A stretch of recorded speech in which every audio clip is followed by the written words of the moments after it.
Hi guys, it's Rob from Royal Balls.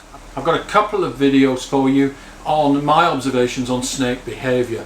The first one of which is I'm often asked, does my snake recognise me? Does it know who I am? So I'm going to do a video on that and allow my snakes to let you decide whether my snakes recognise me or not. It is quite interesting. It's not directly related, of course, to breeding snakes, but there's more to this hobby than just breeding the snakes. We do need to ensure that our snakes are happy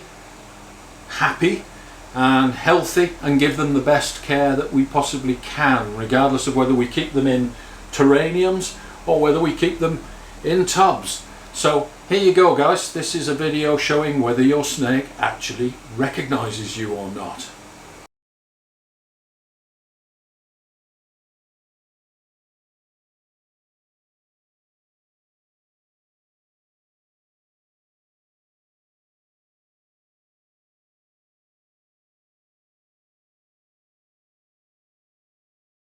Okay, I want to give you an example today of how easy it is to misinterpret a snake's body language. And I have a snake this morning that wants out of its tub. All the other snakes are asleep this morning while I was cleaning, but this snake wants to come out. It does not want to interact with me. This is not an invitation for me to handle the snake, and let me demonstrate this for you. When I open the tub, the snake wants to come out, but it's very hesitant, so I'm going to step back and allow the snake to come out. You can see that she's testing the air, but she's quite hesitant.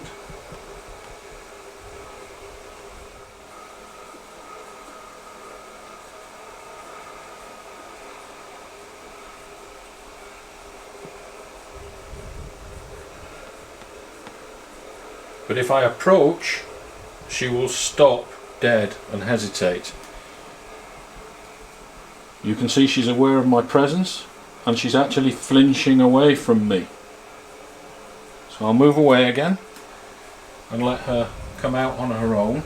This would be an example of consent-based handling. So the snake is coming out, you can see she wants to explore. She's curious about something, but it's not curious about me. So I'm going to come in here from underneath and try not to startle her. You see she's flinching away from me again. She knows I'm here. And I'm going to offer her an invitation to be handled. So I come in from underneath, and you can see how she's flinching away from me. She does not want me to touch her. Her coming out of the tub is not an invitation for me to handle her. If I try to force her to come out by just hooking a finger, you can see she doesn't flinch. She's not afraid. This is not a negative reaction, but if I try to pull her out, she's pulling back. She does not want to come out of her tub for me to handle her. Again, let's do this again. I'll give her an invitation for me to handle her.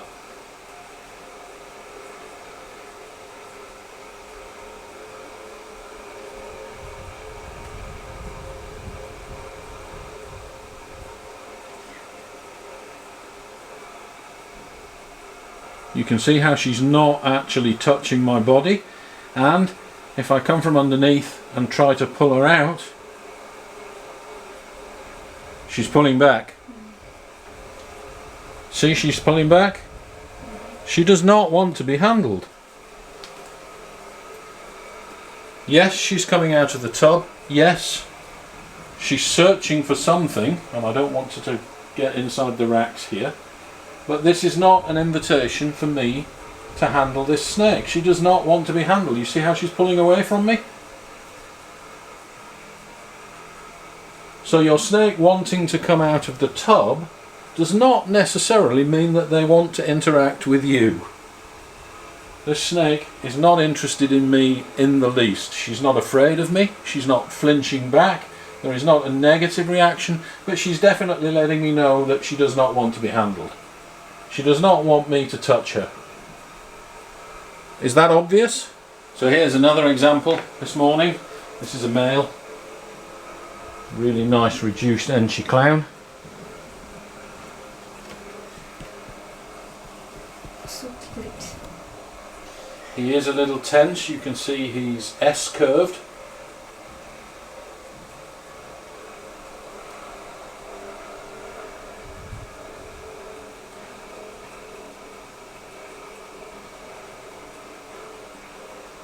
So out he comes.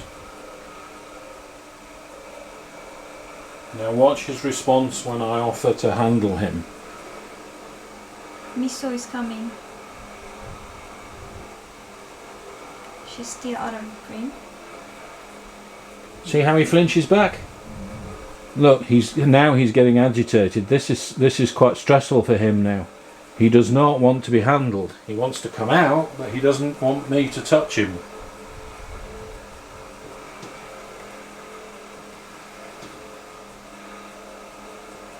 So cute. Out he comes again. It's okay, she's up. She's up. And again, let's try. I come in from underneath. You can see he's immediately aware of the movement and he's now defensive. Offer to handle. That's fairly obvious. This guy does not want me to touch him. Will he bite me if I do touch him? No, probably not. I could force the issue and pick him up. But look how tense he's gone now.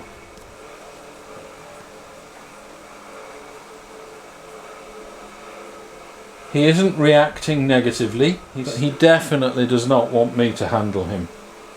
So let's put him back.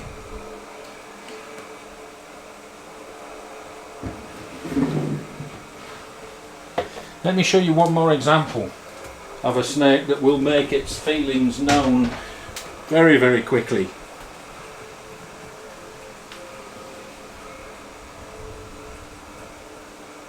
Look how tense he went. As soon as I open the tub, he tenses up. This guy is very, very defensive. This guy does not want to be handled. And if I touch him, see how he pushes back? He's pushing away. If I try to handle him, this guy has gone as stiff as a board. He absolutely does not want to be touched.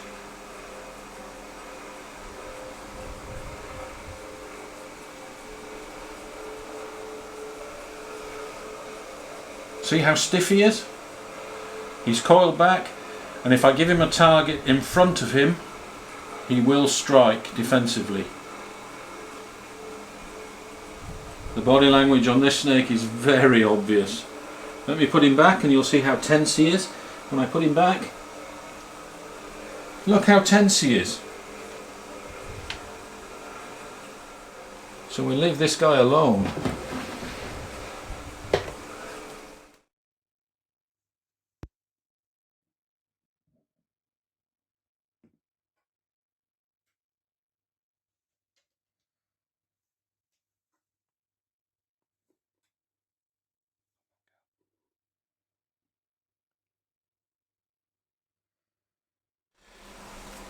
So here we have a snake that has made its own choice to come out of the tub. And I want to handle this snake. I haven't woken it up to do this.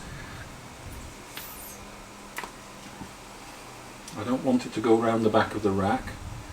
So I'm going to very gently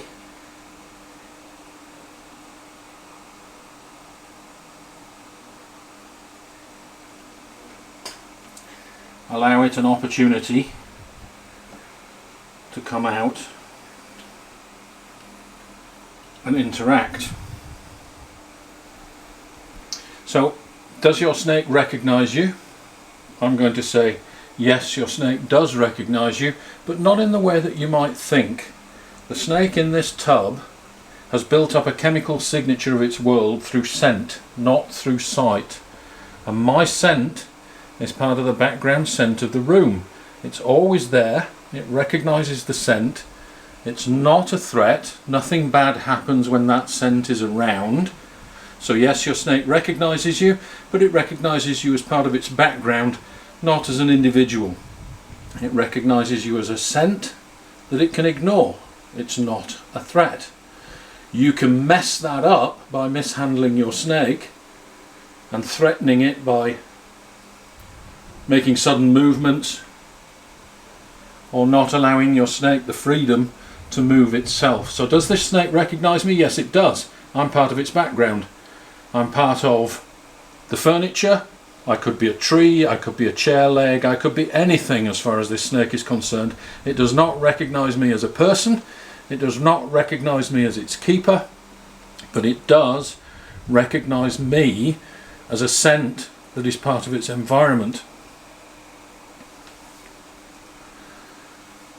The snake is totally indifferent to me. If I offer it another surface to climb on, it will use this surface exactly the same as it's used me as a surface to climb on.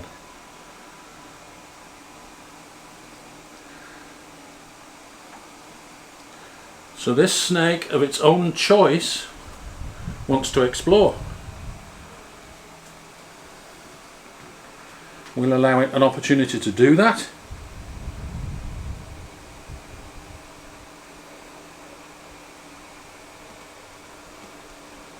Unfortunately, the lights need to be bright for the video, otherwise I would turn down the lights and allow the snake to be a little bit more comfortable. So let me put it on the table and see how it behaves.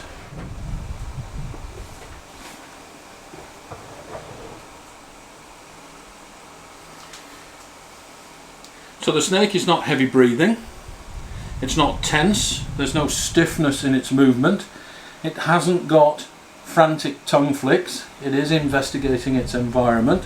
So I'll give it some unusual things.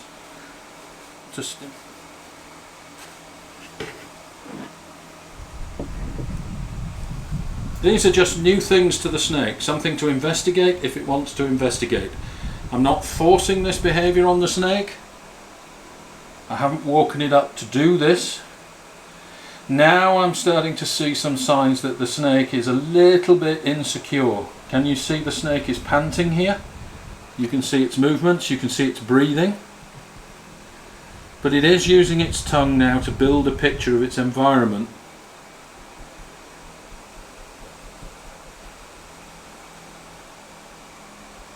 And this is all it takes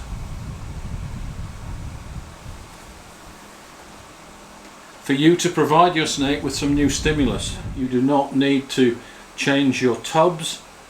All you need to do every once in a while is to allow your snake to do what snakes do. They will investigate non-threatening scents, they will investigate non-threatening objects, and remember that you could become part of their threatening objects. If you make a false move, if you come in quickly, if you startle the snake, particularly if you move in above it, that's a threatening behaviour for a snake, and you could then become part of the threat. So as a keeper, what we want is a completely neutral response. We want the snake to be totally indifferent to us. That's a snake that's at ease.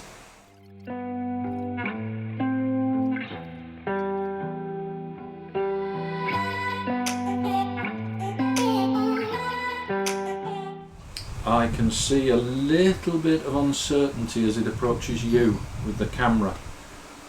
You're not a normal scent. You see, it's totally ignoring me, but it's not totally ignoring you.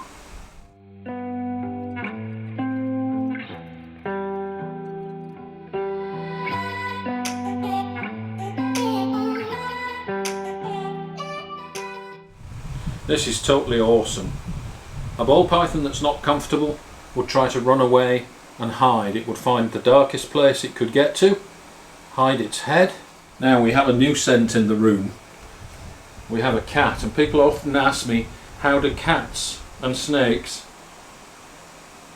get on together? Well, the answer is typically they don't.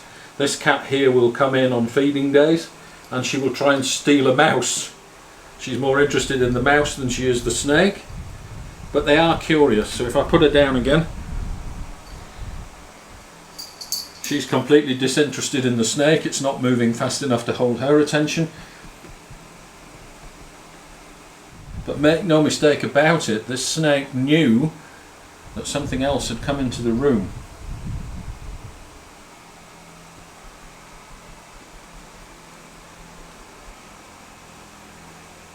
And it's something which we keepers can so easily mess up by misinterpreting the snake, forcing a snake to do something it doesn't want, waking a snake up. In order to do this, we do not force our snakes to do anything they don't want to do. And you can see how the snake has responded to that. It's relaxed, it's not fearful, and it is getting extra sensory stimulation from being able to explore simple new objects on the table. Okay, so I'm now going to pick the snake up because I have to continue with my cleaning, and we'll see if we can ask him to go back into his tub.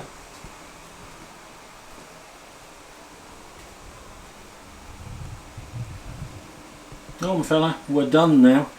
Go back into your tub.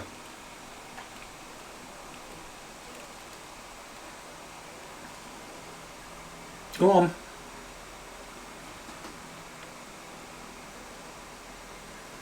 He of course recognises his own tub, he knows the scent.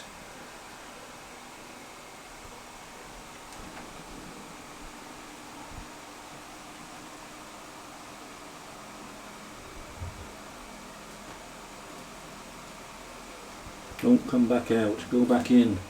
We want you to go back in, not out. Thank you.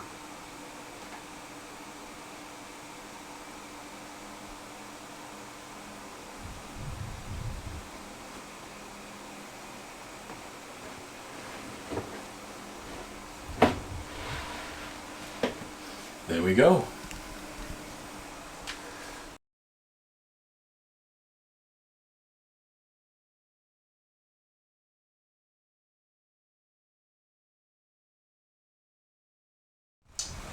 Okay, I have a snake this afternoon. I'm cleaning tubs and this snake is awake and appears to want to come out of its tub. So let's take a look.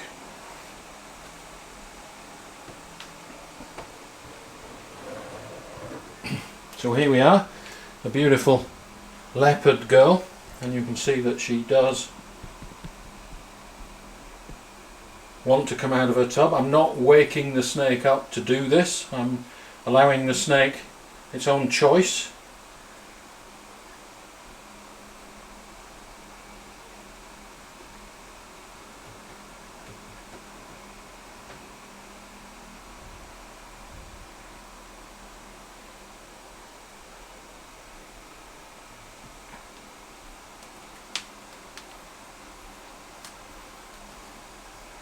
She's a little bit hesitant to come out of the tub, but here she comes.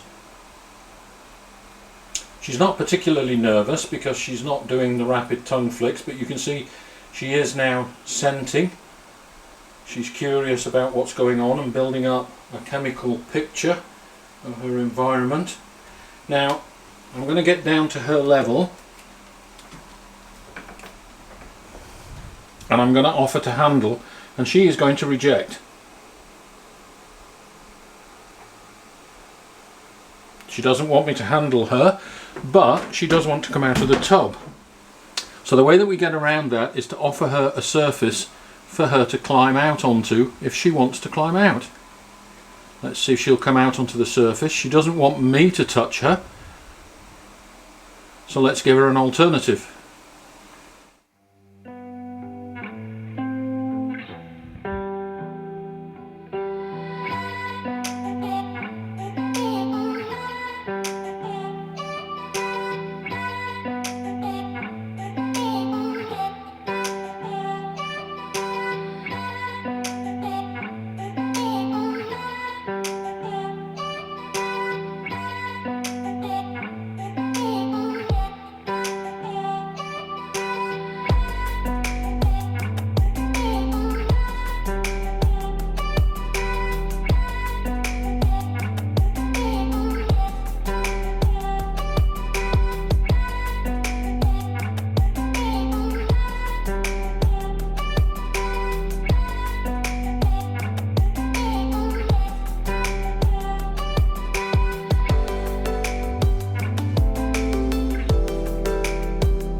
Okay guys, thanks for watching.